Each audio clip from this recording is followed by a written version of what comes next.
오늘 하나님이 주시는 말씀은 마태복음 6장 9절부터 15절까지의 말씀입니다. 마태복음 6장 9절부터 15절까지의 말씀입니다. 한 말씀 봉독해 드립니다. 그러므로 너희는 이렇게 기도하라. 하늘에 계신 우리 아버지여, 이름이 거룩히 여김을 받으시오며 나라의 임하옵시며 뜻이 하늘에서 이룬 것 같이 땅에서도 이루어지이다. 오늘 우리에게 일용할 양식을 주옵시고 우리가 우리에게 죄 지은 자를 사하여 준 것 같이 우리 죄를 사하여 주옵시고 우리를 시험에 들게 하지 마옵시고 다만 악에서 구하옵소서. 나라와 권세와 영광이 아버지께 영원히 있사옵나이다. 아멘. 너희가 사람의 과실을 용서하면 너희 천부께서도 너희 과실을 용서하려니와 너희가 사람의 과실을 용서하지 아니하면 너희 아버지께서도 너희 과실을 용서하지 아니하시리라. 아멘.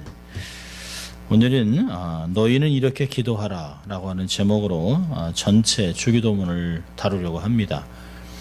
내용 자체가 굉장히 많기 때문에 계획하는 것은 내년 신년에 한 8번에 나눠서 주일 예배의 말씀을 나누려고 합니다. 주기도문 자체가 연구하면 연구할수록 너무 깊어요.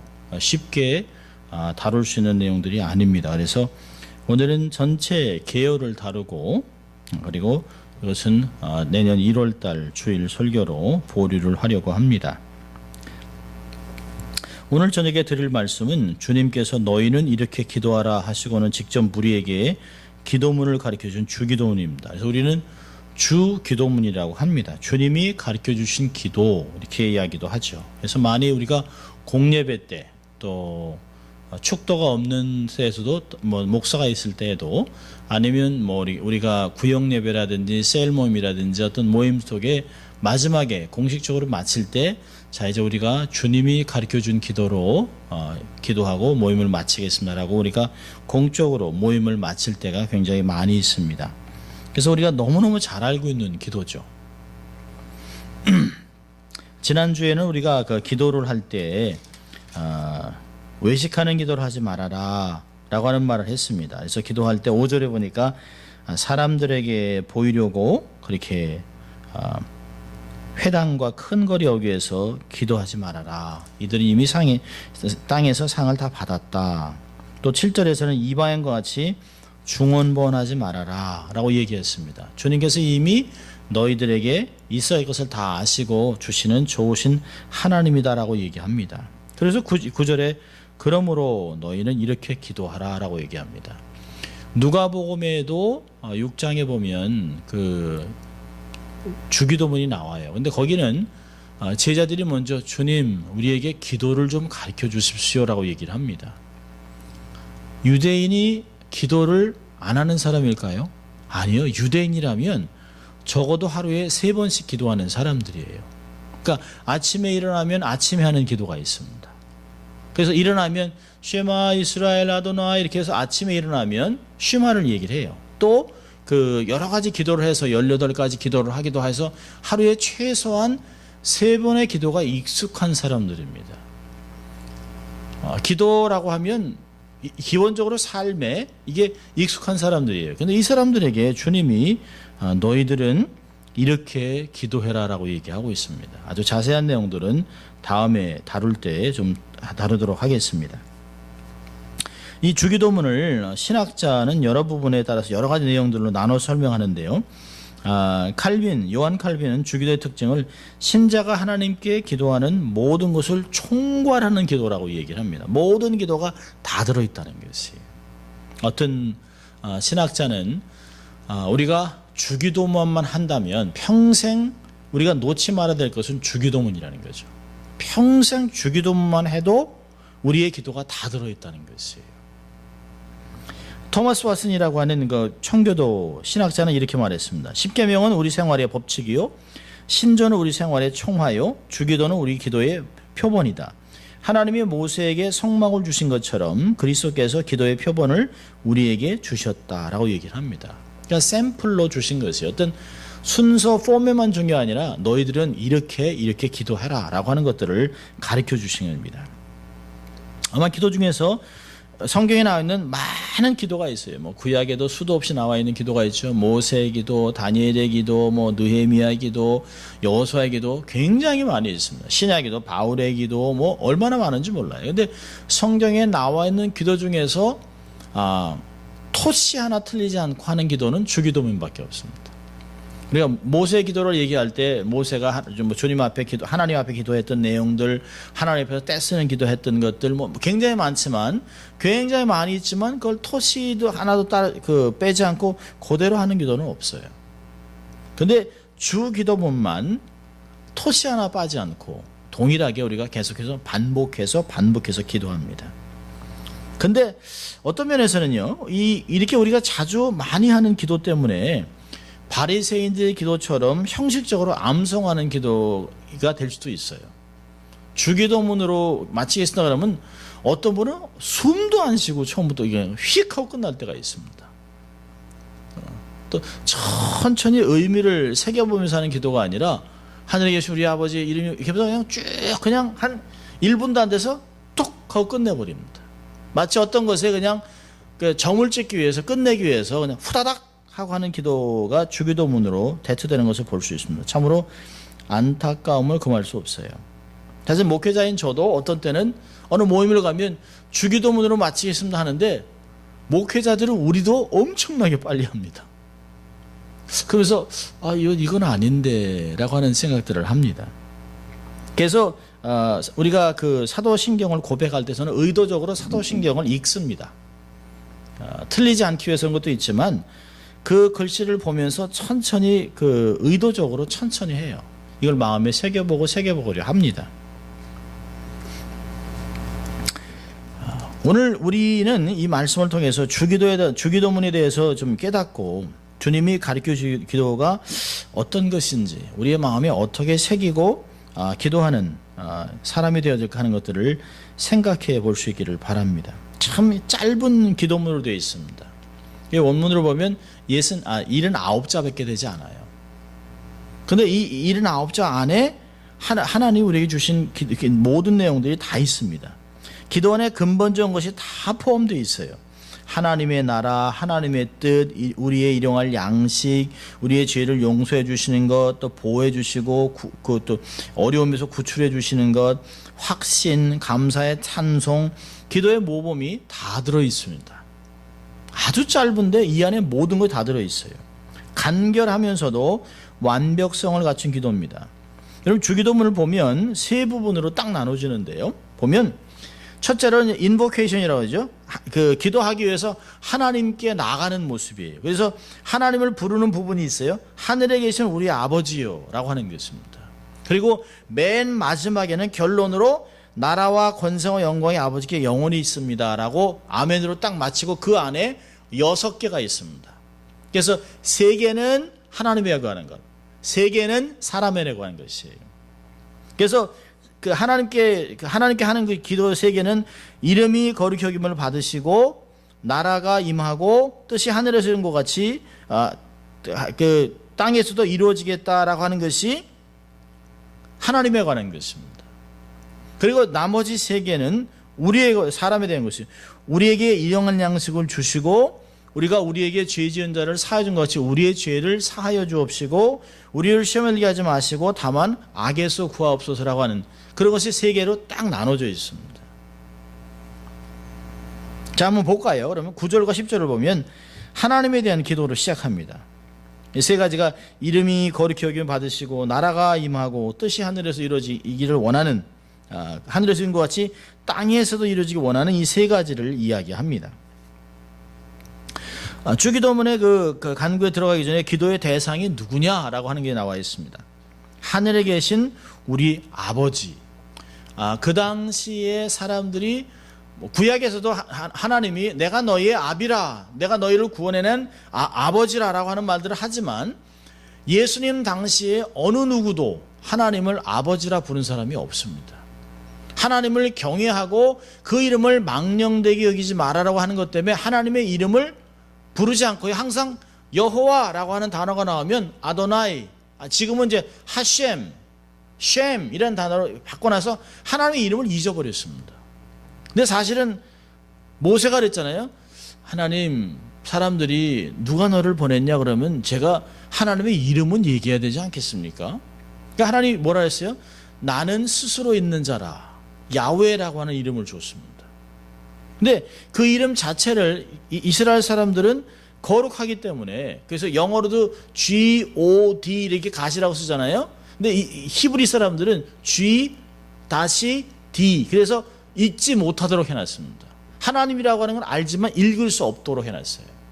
그래서 자기들 지금도 하셴, 셴, 아도나이, 그래서 하나님 이름을 통째로 잊어버렸습니다. 그래서 이걸 어떻게 붙여야 될지, 여호와냐 야훼냐 이걸 모르고 있습니다.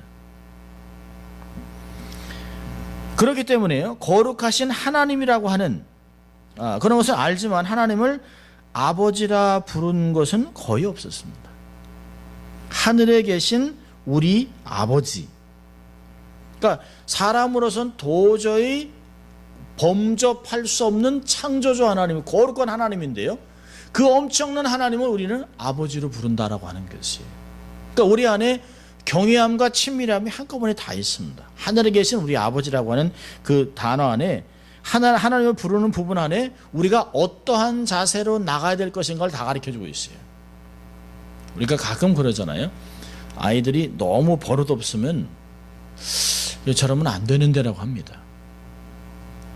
그래서 뭐 정말 할아버지의 상투까지 올라간다고 얘기도 하고요, 수염도 뽑는다고 얘기합니다. 너무 버릇없으니까. 그렇지만 어떤 때는 아버지가 너무 엄하기 때문에 아이들이 길을 못 피고 아버지 이름을 제대로 부르지도 못하는 게 있어요. 옛날 같으면 아주 엄한 아버지, 그래서 아버지 앞에서는 그냥 늘 얘기만 듣고 한마디도 대답도 못했던 그런 때가 있었습니다. 근데 성경에서는 너희들이 그렇게 경외하는 하나님, 천지를 창조하신 하나님, 우주를 통치하신 하나님, 그 엄청난 하나님을 아버지라고 불러야 된다라고 얘기하고 있습니다. 이게 사실 새로운 개념이 아니에요. 아도나이 아비누라고 하는 그 단어는 하나님 우리 아버지 그런 단어입니다. 사실 자기네들이 이렇게 기도해요. 그런데 오늘 이야기하는 그 주기도문은 개인적인 기도가 아닙니다. 공적인 기도예요. 여기 보면 내가 아니에요, 우리라는 단어가 계속 나오고 있습니다. 우리 아버지, 또 오늘 우리에게 일용할 양식을, 12절에 우리가 우리에게 죄 준 것 같이 우리의 죄를 사해 주옵시고, 13절에 우리를 시험에 들게 하지 마요. 다 우리 공동체적인 걸 이야기하고 있습니다. 여기서 보면 내 하나님도 되지만 우리 공동체의 하나님, 전체 온 세상 하나님을 하나님이라 부르는 모든 백성들에게 아버지가 되시는 하나님이라고 얘기하고 있습니다. 굉장한 것이죠. 그러니까 그 하나님을 바로 아는 것이 우리의 신앙의 기본입니다. 기본 틀입니다. 그러니까 하나님 앞에서는 친밀함도 있지만 그러나 범접할 수 없는, 우리가 하나님의 사랑이라든지 하나님의 진실함이라든지 이런 것들은 우리가 함께 공유하는 성품이에요. 긍휼한 마음, 도와주고 싶은 마음, 이런 건 다 하나님의 성품을 우리의 마음에 갖고 있는 그런 공유할 건데, 우리는 그렇지만 비공유의 성품도 있죠. 전지전능, 무소부재, 이런 것들은 우리가 전혀 하나님과 함께 할 수 없는 것들이. 그러니까 늘 신앙생활에 내가 하나님의 사랑을 받고 있지만 결코 하나님께 함부로 취급할 수 없는, 하나님의 이름을 함부로 취급할 수 없는 그런 대상이라는 거죠. 하나님을 경외함과 친밀함을 한꺼번에 나눌 수 있는 것이 바로 하나님 아버지라고 하는 것입니다. 그 하나님 아버지의 성품에 대해서 올바로 아는 것이 얼마나 큰 진리인지 몰라요. 그 거룩한 기쁨의 비밀을 우리가 알아가는 것입니다. 그러니까 이 하나님, 이 놀라운 하나님의 첫 번째 뭐죠? 우리 하나님의 이름이 거룩히 여김을 받기를 원한다라고 하는 것입니다. 그분의 이름이 온 땅에 드러날 것을 바라는 기도입니다. 우리가 정말 하나님의 명예를 위해 살아가야 되잖아요. 우리가 보면 살아오면서 너의 부모 이름 석자에 먹칠하면 안 된다, 이런 얘기를 많이 들었어요. 너희가 어떻게 그 행동을 하면서 너의 아버지의 명예에 그렇게 먹칠을 할 수가 있느냐. 여기서 사실 뭐죠? 하나님의 이름이 거룩히 여김을 받기를 원하는 거죠. 뭘 통해서요? 온 세상에서 우리의 삶을 통해서. 그래서 하나님의 이름을 가장 영화롭게 드러낼 수 있는 사람이 누굴까요? 사람들입니다. 사람들. 짐승, 개, 동물, 이 모든 산천들은 그냥 있는 그대로예요. 있는 하나님이 하라고 하는 펑션대로만 있습니다. 산은 산, 물은 물, 나무는 나무, 짐승은 짐승이에요. 근데 사람만 움직여 다니면서 하나님이 누군가를 선포할 수 있어요. 창조적으로 하나님이 그렇게 만들어 놓으셨습니다. 그러니까 하나님의 이름을 거룩히 할 수 있는 것은 하나님의 형상을 갖고 있는 사람들만이 가장 크게 할 수 있는 일이에요. 근데 하나님은 자신의 이름을 창조문에 이미 다 드러내셨습니다. 시편 기자가 19편 1절에 보면 하늘은 하나님의 영광을 선포하며 궁창은 그의 솜씨를 자랑한다. 우리가 사실 로마서 1장에서도 아무도 하나님이 이 땅에 창조주라는 것을 부인할 수가 없는 것은 하나님이 그 흔적들을 다 만들어 놓으셨다는 것이에요. 그래서 우리가 하나님 앞에 변명을 할 수가 없는 것이죠. 근데 보면 믿지 않는 사람이나 믿는 사람이나 동일하게 얘기하는 게 있어요. 이거는 그냥 자연적으로 돌아가는 게 아니라 누군가 있다.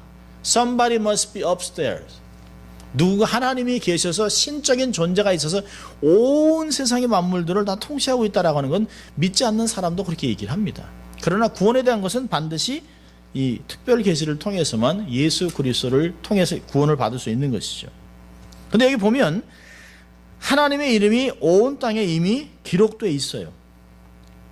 성경을 이렇게 기록하고 있습니다. 모든 만물이 하나님의 영원한 능력과 신성을 다 드러내고 있습니다. 나무는 나무, 산은 산, 돌은 돌, 짐승은 짐승. 근데 하나님께서 이 특별 계시와 역사와 율법을 통해서 그분이 어떠한 분인가를 지속적으로 계속 역사적으로 나타내셨어요.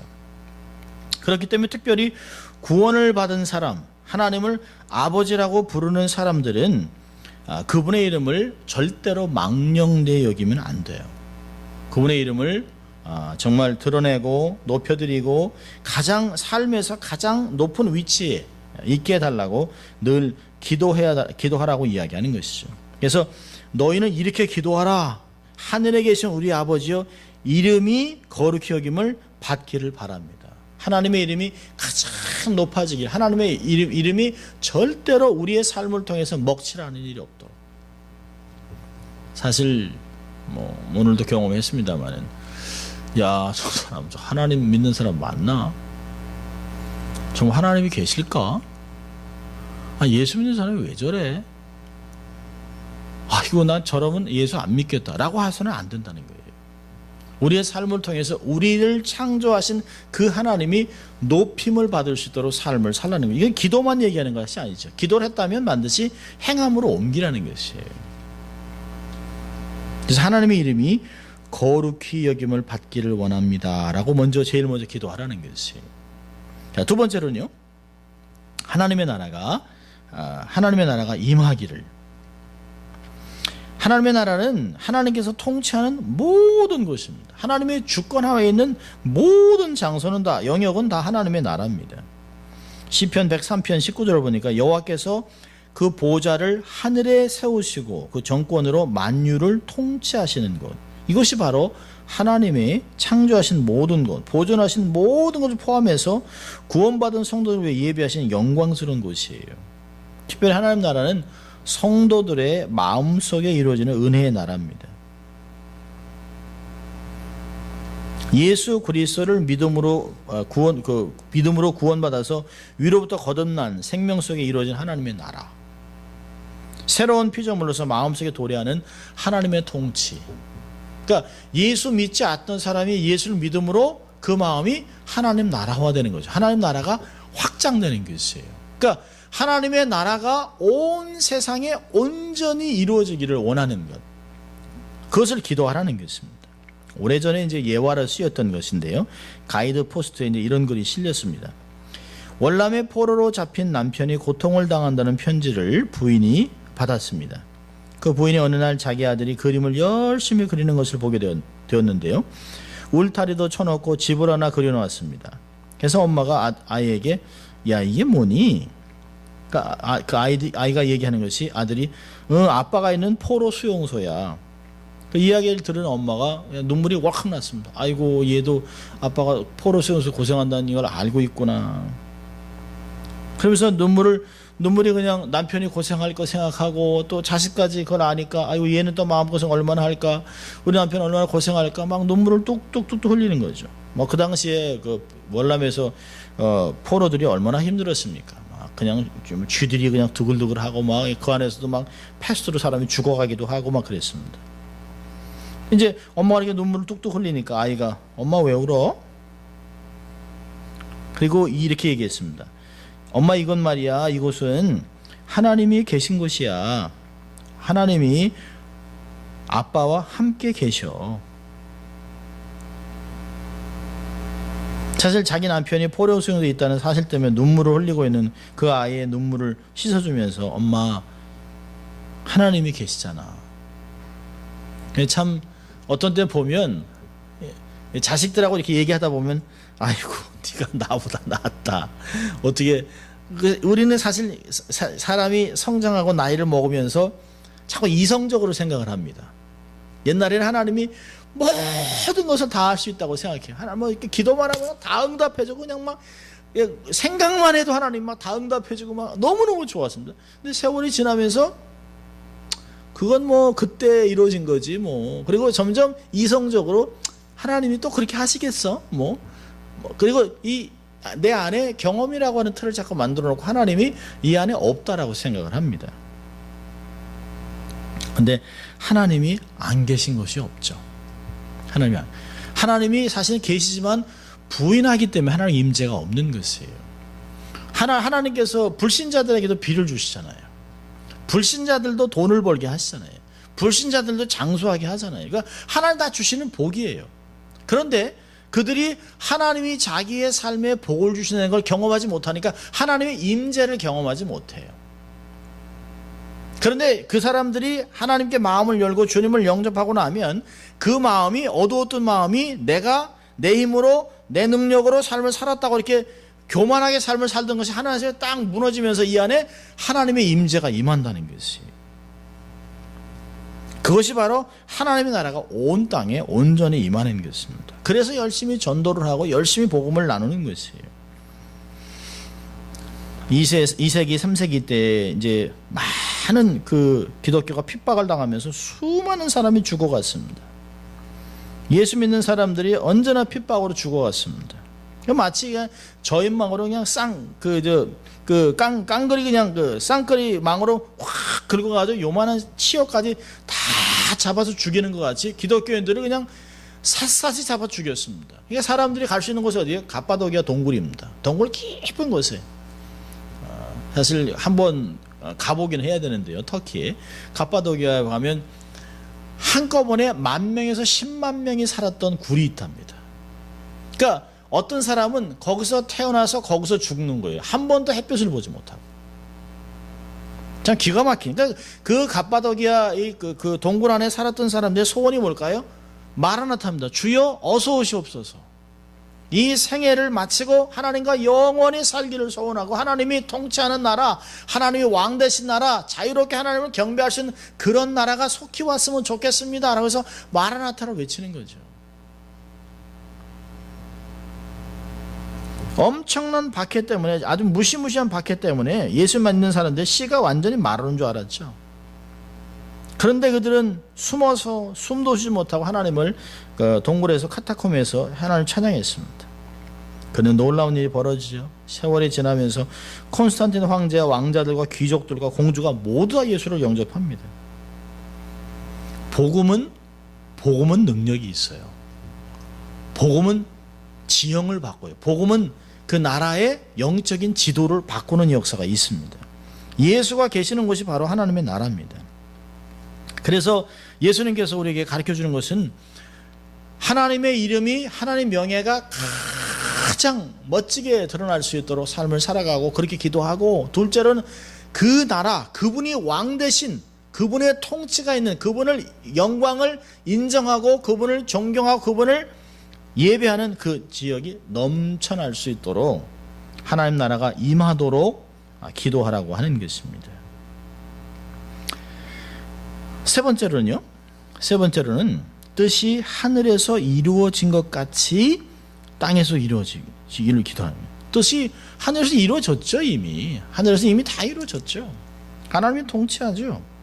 그러니까 하나님의 뜻이 하늘에서 완벽하게 이루어진 것 같이 우리가 발을 디디고 살아가는 이 땅에서도 하늘과 같이 완벽하게 이루어지기를 기도하라는 것입니다.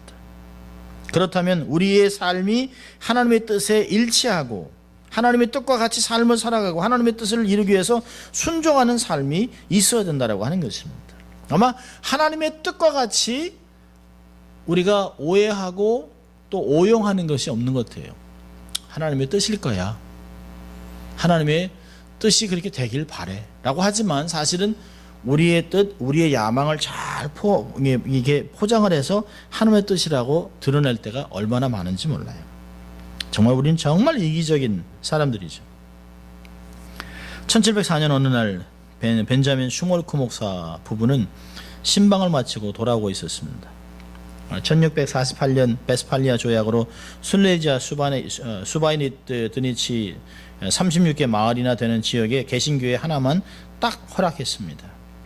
그래서 슈몰크 목사는 2명의 목사와 함께 36개 마을을 돌봐야 했습니다. 숱한 어려움 속에서 그날도 먼 지역으로 신방을 갔다가 피곤한 몸을 이끌고 오는 길이었습니다. 근데 집에 와보니까 집이 홀랑 타버렸습니다. 연기만 나고 있었어요. 결혼한 지 3년째였던 슈몰크 목사는 아들이 둘이 있었는데 이들의 모습이 보이지 않았습니다. 정신없이 두 아들의 이름을 부르면서 잿더미를 파헤쳤는데요. 거기에 어린 두 아들이 새까맣게 탄 채 발견됐습니다. 하늘이 무너지는 것 같죠. 아무 정신도 없었고 망연자실할 뿐이었습니다. 슈몰크 목사 부부는 울고 울다가 더 이상 울 수 있는 힘도 없었어요. 그래서 슈몰크 목사는 비통한 마음으로 이렇게 하나님께 부르짖었습니다. 하나님, 예수님, 비록 제가 당한 슬픔이 크오나 주님도 세상에서 우셨고 자주 홀로 술패하셨으니 이제 제가 주님과 함께 울어야 한다면 당신의 뜻이 이루어지기를 바랍니다. 슈몰크 목사의 울부짖음은 체면이 아니었습니다. 주님의 뜻은 반드시 이 시련에서 이길 줄을 믿는 믿음에서의 울부짖음이었습니다. 그리고 그 울부짖음을 시로 옮겨서 부른 찬송이 431장입니다. 내 주여 뜻대로. 우리가 그냥 부르는 찬송이 아니에요. 이 찬송이. 사실은 저는 복음송보다 찬송가를 더 좋아하는, 나이가 들면서 복음송보다 찬송가가 훨씬 마음에 와닿는 이유는 이 복음송도 그렇습니다만 이 찬송가는 그들의 삶에서 애간장에 녹을 때 하나님께 믿음의 고백을 한 내용들이에요. 이 431장 이렇게 나옵니다. 내 주여 뜻대로 행하시옵소서. 온 몸과 영혼을 다 주께 드리니 이 세상 고락간 주 인도하시고 날 주관하셔서 내 뜻대로 하소서. 내 주여 뜻대로 행하시옵소서. 큰 근심 중에도 낙심케 마소서.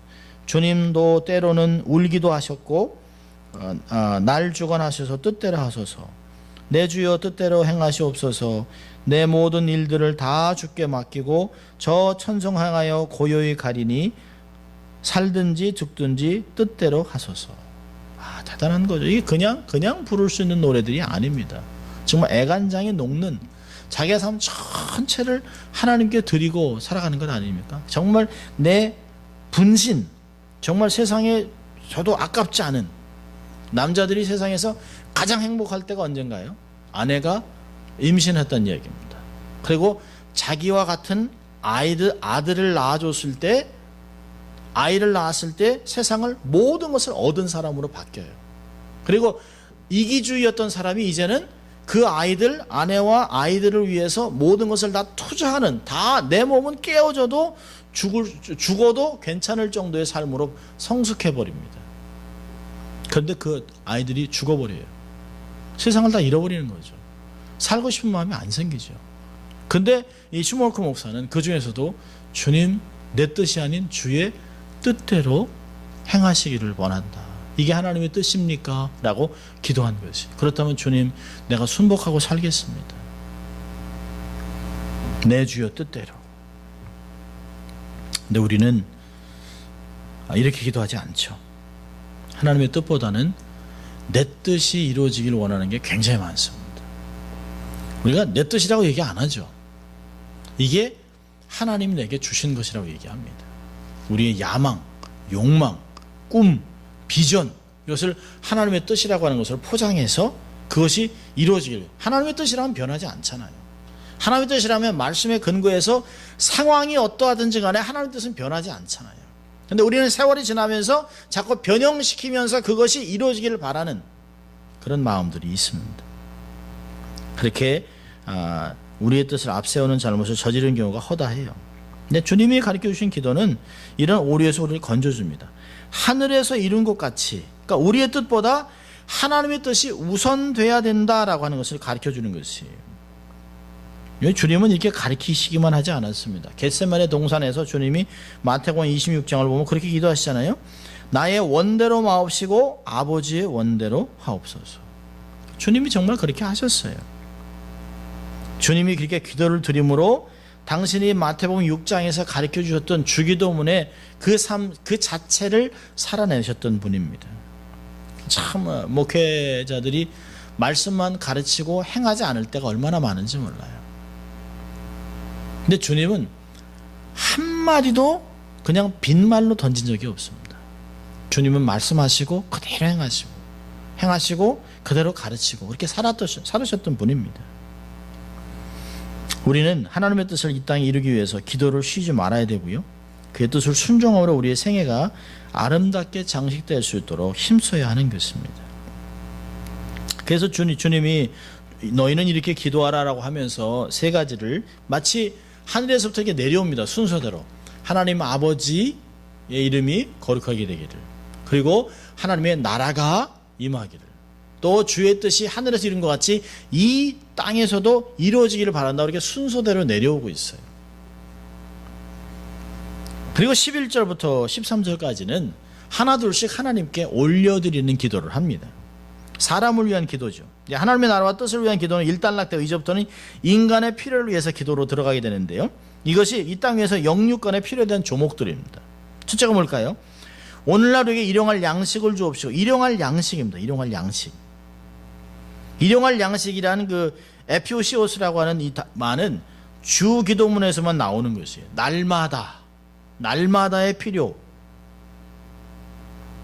그러니까 본문의 기도는 하나님께서 우리에게 일용할 양식을 주시는 분임을 확실히 보여주고 있어요. 우리가 필요한 것, 우리가 날마다 살아가면서 필요한 양식, 빵, 우리가 먹어야 될 것, 마실 것, 이 모든 것들은 누구로부터 온다? 하나님께로부터 온다는 것이에요. 그 인본주의와 그 신본주의의 차이는 하나님이 없이 내가 내 힘으로 내 방법으로 재주를 부려서 능력으로 인맥으로 뭘 동원해서 나의 삶을 영위한다고 생각하는 게 인본주의입니다. 그래서 내 힘을 믿는 것이에요. 그래서 환경에 따라 우리가 많이 좌우됩니다. 사실 우리가 믿는다고 하면서도 어떤 일이 딱 터지면 하나님의 뜻대로 이루어지길 원합니다 하면서 이 안에 걱정은 계속 생겨요. 이거 어떡하지? 근데 여기서도 우리에게 일용할 양식을 주옵시고, 오늘 내가 필요한 오늘을 살아가는 하나님이 한 달을 이렇게 얘기하지 않았습니다. 그리고 이 말씀을 그 33절에 가서 그렇게 얘기하잖아요. 너희는 먼저 그의 나라와 그 의를 구하라. 그리하면 이 모든 것을 너희에게 더하시리라. 그리고 34절에요. 그러므로 내일 일을 위하여 염려하지 말아라. 내일 일은 내일 염려할 것이요 한낱 괴로움은 그날에 족하니라. 하루하루가 일주일이 되고 그것이 한 달이 되고 그것이 1년이 되고 일상이 되는 것이에요.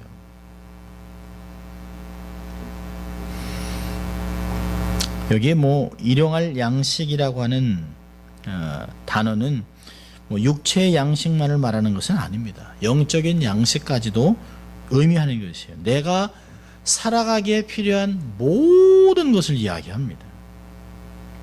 그래서 예수님이 마태복음 4장 4절에 이런 얘기 하지 않았습니까? 사람이 떡으로만 살 것이 아니요 하나님의 입으로 나오는 모든 말씀으로 살 것이니라. 우리가 떡으로만 살면 돈만 많으면 행복해야 되잖아요. 비싼 거 한 끼에 막 뭐 몇백 불씩 하는 그 월스트리트에서 일하는 사람들이 그 얘기를 들어보니까 참 기가 막히더라고요. 한 병에 8,000불 하는 샴페인을 몇 병씩 터트리면서 자축했다는 거죠. 다른 사람의 돈을 횡령해가지고 뭐 그냥 서프라임 모기지를 해가지고 자기네들은 막 수백억 달러씩 벌으면서 하루에 모여가지고 이번에 큰 돈 벌었다고 하면서 자축하면서 보너스로 막 10억 뭐 100억 이렇게 주면서 한 병에 8,000불씩 하는 샴페인을 몇 병씩 터트리면서 막 사람들이 뿌리고 이렇게 살았다는 거예요. 근데 그들이 행복했냐? 아니에요. 행복하지 않아요. 동일하게 그들의 삶에는 돈은 많은데 근심 걱정이 그들의 삶을, 그래서 결국은 많은 사람이 폐인이 되고 마약 중독자가 되고 자살하는 사람이 그렇게 많았다는 거예요. 돈은 원대로 써봤죠. 원대로 써봤죠.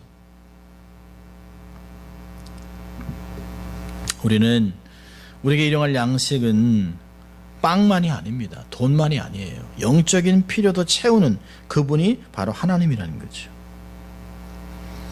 그런데 놀라운 것은 11절에 우리에게 일용할 양식을 하는 거예요. 우리에게. 내가 아닙니다. 이 전형적인 기도인데요. 주기도문 안에는 우리라고 하는 개념이 굉장히 큽니다. 주님이 너 혼자만 먹고 살아서는 안 된다는 것이에요. 내가 잘 먹고 사니까 나는 감사하고 할렐루야가 할 것이 아니라 나와 함께하는 공동체에 있는 사람들이 먹고 사느냐를 보라는 것이에요. 그들이 없다면 그들도 도와주는, 그들의 양식을 공급하기 위해서 기도도 하고 이웃들에게 관심을 쏟아주고 그들을 베풀어주는 삶을 살아야 되는 거죠. 우리의 양식이 모든 사람에게 필요한 양식이 되어야 된다는 걸 이야기하고 있습니다.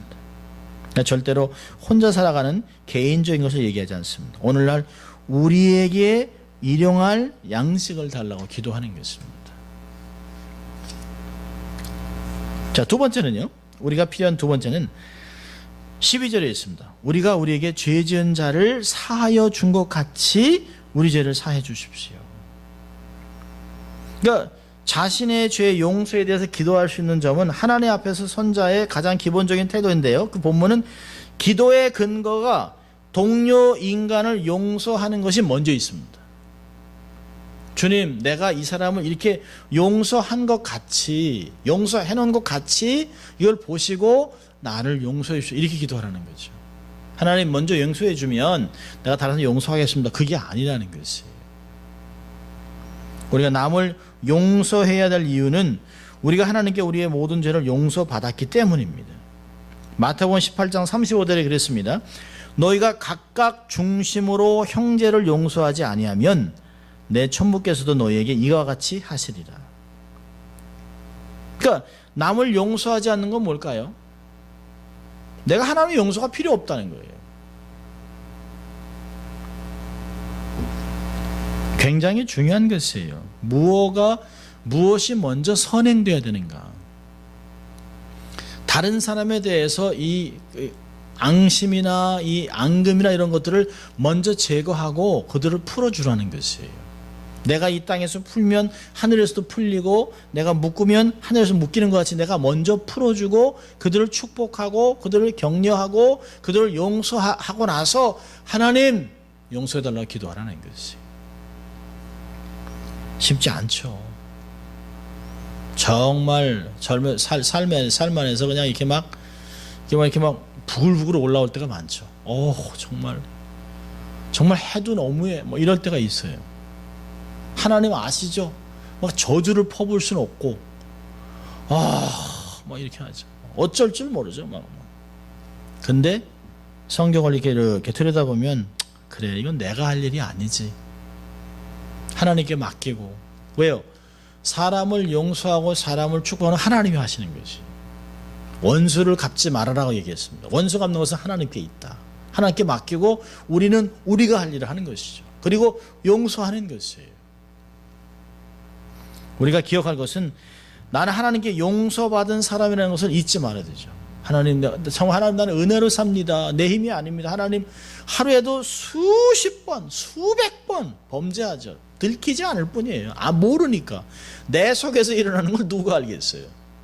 사람들 욕하고 정죄하고 비방하고 판단하고 막 그냥 그 안에서 일어나는 수도 없이 많은 것들. 근데 하나님이 모른 척 해주시잖아요. 다 아는데 모른 척. 사람만 모르는 거죠.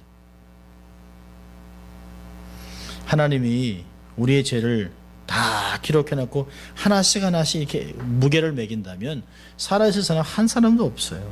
우리는 나 하나님께 용서함 받고 예수 그리스도 안에서 용서함을 받고 감사와 은혜를 가지고 살아가는 사람이기 때문에 죄진 자를, 나에게 조금 잘못한 사람들, 내 자존심을 건드린 사람들, 내 힘을 아프게 된 사람들을 용서해 주라는 것이에요. 그래서 그렇죠. 우리가 우리에게 죄 지은 자. 이런 두 가지가 의미 있어요. 내 개인적으로 하는 것도 있지만 우리의 공동체를 어렵게 하는 그런 공동적입니다. 그런 사람도 용서해 달라고 기도하는 것이에요. 기도하고 사죄의 문제를 얘기합니다. 자, 세 번째는요. 아주 우리의 삶에 깊이 들어와 있는 것이죠. 점점 깊이 들어옵니다. 우리를 시험에 들게 하지 마옵시고 다만 악에서 구하옵소서. 그러니까 11절에는 눈에 보이는 것들이에요. 먹는 것, 손에 잡고 있는 것, 양식들입니다. 두 번째는요. 관계 속에서 드러나는 것들이에요. 사람들이 저 사람 안 좋아하는 것 같아. 저 사람 뭐 눈빛이 안 좋아. 아는 것 같이 그런 관계들입니다. 표현을 안 할 뿐이죠. 자, 13절은요. 마음에 있는 것들이 마음에 있는 것들. 시험과 악에서 구원해달라고 기도합니다. 우리를 시험에 들게 하지 마시고 다만 악에서 구하옵소서. 시험은 뭘까요? 하나님께서 성도들에게 상 주시는 테스트인데 사실 그런 걸 얘기하는 것이 아닙니다. 여기서 얘기하는 시험은 유혹입니다. 유혹. 마귀가 주는 시험, 유혹, 템테이션을 얘기합니다. 미혹이라고 하죠. 마귀가 성도들을 넘어뜨리고 실족하게 만들기 위해서이죠. 어떤 때 보면 참 맛있어 보이고 좋아 보이고 귀해 보이고 참 어떻게 저 사람 저렇게 그냥 법 없이도 살 수 있는 착하게 보이는데 나중에 보면 사람의 탈을 쓴 완전히 도깨비 같은 인간들이 있습니다. 아니 어떻게 이야 연기도 잘해. 아니 어떻게 말할 때 보면 안녕하세요 뭐 이거 이거 완전 천사예요 천사. 근데 또 뒤돌아가서 하는 행동들을 보면 아니 어떻게 그럴 수 있냐는 거예요. 근데 사실 우리는 몰라요. 근데 여기서 얘기하잖아요. 그런 사람들에게 시험에 유혹에 빠져들어가지 않도록 하나님이 우리를 건져달라고 얘기하는 것입니다. 시험에 빠지지 않게. 그러니까 사단이 얼마나 많은 것들을 비슷한 것들을 만들어 놓고 마치 밟으면 푹 빠지는 건데 진짜 똑같이 만들어서 밟으라고 얘기하죠. 그냥 괜찮다 안전해야 돼. 밟으면 죽는 거예요. 그러니까 그런 것을 분별할 수 있도록 시험에 빠지지 않게 시험에 들지 않게. 그것만도 아니죠. 악에서 구렁에서 더 건지면 이때 걸리면 딱 물리면 거기서 풀어나올 수 있도록 도와달라고 기도하는 것입니다. 왜 그럴까요? 세상은 마치 지뢰밭 같습니다. 지뢰밭. 편안할 것 같죠? 참 우리 기도를 열심히 하고 정말 말씀대로 삶을 살고 정말 성실하게 살아가면 탄탄대도록 길이 열려야 되잖아요. 근데 오히려요. 신앙생활 안 하는 사람이 잘 가요. 문제도 없고 아프지도 않고 돈도 잘 벌고 하는 것마다 그냥 대박이고 그렇죠. 그런데요. 그게 좋은 게 아니에요. 여기서 얘기하잖아요. 우리로 하여금 그런 시험에 들지 않고 악에서 구해서 뭘 하는 거죠? 우리가 하나님께서 우리로 하여금 분별력을 키워서 이게 세상이 이게 다가 아니구나. 여기 안에서 저게 출구가 있고 요로만 가야만 영생의 길이 있고 요로만 가야만 주의 길이 있고 요로만 가야만 거룩한 삶을 사는구나. 이런 것들이 보는 것이에요. 지뢰는 굉장히 많죠. 그래서 우리가 시험에 들지 않기 위해서 하나님께서 금하신 일들을 하지 말아야 됩니다. 한편으로는 마귀를 또 대적하기도 해야 되죠. 예수님이 제자들에게 말씀하셨잖아요. 시험에 들지 않도록 깨어서 기도해라. 기도와 금식 외에는 이런 기적이 날 수가 없느니라라고 하는 걸 주님이 말씀하셨습니다. 그러니까 마귀의 시험에 들지 않고 물리치기 위해서 늘 깨어있는 성도들이 되어야 되는 것이죠. 근데 우리가 너무 마귀를 우습게 생각합니다. 우리가 쉽게 감당할 수 있는 대상이 아닙니다. 그래서 제일 좋은 건 피하는 거예요. 그리고 대적하고 그리고 싸우는 것이. 의외이잖아요. 시험에 들지 않는 게 좋은 것이에요. 그 악에서 구해달라고 기도하라고 하는 것입니다.